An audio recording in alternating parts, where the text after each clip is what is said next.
Hi hello నమస్తే welcome to auto వాళ్ళ updates. ఇప్పుడే బ్రహ్మవరం పిఎస్ పరిధిలో మూవీ చూసి రావడం జరిగింది. ఈ మూవీ అయితే అందరూ కొత్త వాళ్ళతో ఈ మధ్యనే థియేటర్స్లో రిలీజ్ అయిందండి. మీకు తెలుసు కదా, నేను కొత్త వాళ్ళు ఉంటే ఎంకరేజ్ చేస్తాను, అందుకే ఈ మూవీకి వెళ్ళిపోయాను. అసలు ఈ మూవీ ఎలా ఉంది, ఈ వీకెండ్ ట్రై చేయచ్చా లేదనేది నిండెప్ తెలుగులో మాట్లాడుకుందాం. ఈ మూవీ బేసిక్ స్టోరీ లైన్ వచ్చేసి, ఈ మూవీ అయితే రెండు స్టోరీలు కంబైన్ అయి ఉంటుందండి. మన హీరో గౌతమ్ అయితే ఏ పని చోట లేకుండా అండ్ అలానే గొడవలు పెట్టుకుంటూ తిరుగుతూ ఉంటాడు. అయితే ఆల్రెడీ బ్రహ్మవరం ఎస్ఐతో తనకైతే గొడవలు ఉంటాయి. ఇక హీరోయిన్ అయితే చైత్ర అమెరికా నుండి అయితే ఇండియా వస్తుంది హీరోని కలవడానికి. సో ఈ క్రమంలోనే పోలీస్ స్టేషన్ పరిధిలో ఒక శవం అయితే దొరుకుతుంది. సో హీరో గౌతమ్కి చైత్రకి ఆ శవానికి ఉన్న సంబంధం ఏంటి, ఎస్ఐ హీరోని ఎందుకు ఇందులో ఇరికిచ్చాడు, ఇదంతా తెలియాలంటే ఈ మూవీ ట్రై చేయాల్సిందే.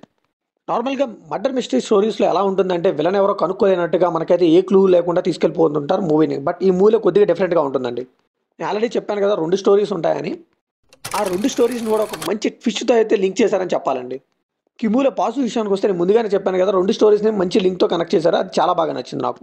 అండ్ అలానే ఈ మర్డర్ మిస్టరీలో కూడా లవ్ స్టోరీని చాలా బాగా బ్లెండ్ చేశారు. అండ్ అలానే ఫస్ట్ హాఫ్లో మన గౌతమ్ పడే అవమానాలు కానీ ఇవన్నీ చాలా బాగా చూపించారు. అండ్ ఈ మూవీలో తండ్రి కొడుకుల ఎమోషన్ కూడా చాలా బాగా వర్కౌట్ అయిందండి. కానీ సెకండ్ హాఫ్లో అసలు హత్య జరిగింది ఎవరికి, అండ్ అలానే హంతకుడిని పట్టుకున్నారు లేదా అని ఇన్వెస్టిగేషన్ సీన్స్ కూడా చాలా గ్రిప్పింగ్గా రాసుకున్నారు. ఇంకా క్లైమాక్స్లో తప్పు జరిగినప్పుడు కూడా అది న్యాయమే అన్నట్టుగా చూపించారు, అది కూడా పర్లేదు అనిపించింది. కిమ్ముల సినిమాటోగ్రఫీ బీజిఎం అయితే పర్లేదు అనిపించిందండి. ఇంకా పర్ఫార్మెన్స్ విషయానికి వస్తే యాక్టర్ గురువు గారు అయితే చాలా బాగా చేశారు గౌతమ్ క్యారెక్టర్లో అనిపించింది నాకు. ఇంకా వరలక్ష్మి గారు కానీ వీళ్ళంతా కూడా చాలా బాగా చేశారండి. కిమ్ముల నెగిటివ్స్ విషయానికి వస్తే స్టార్టింగ్ క్యారెక్టర్స్ ఎస్టాబ్లిష్మెంట్ కానీ ఇదంతా ఎక్కువ టైం తీసుకున్నారేమో, కొద్దిగా ల్యాక్ ఫీల్ అయితే వచ్చింది నాకు.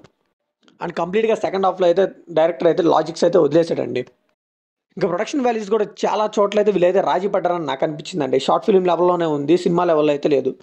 అండ్ డైరెక్టర్ రాసుకున్న ట్విస్ట్లు టర్న్స్లో అయితే కొన్ని మాత్రమే ఎగ్జిక్యూట్ అయ్యాయి చాలా బాగా, కొన్ని అయితే అసలు ఏమనిపించలేదు, ప్రెడిక్టబుల్గా అనిపించింది.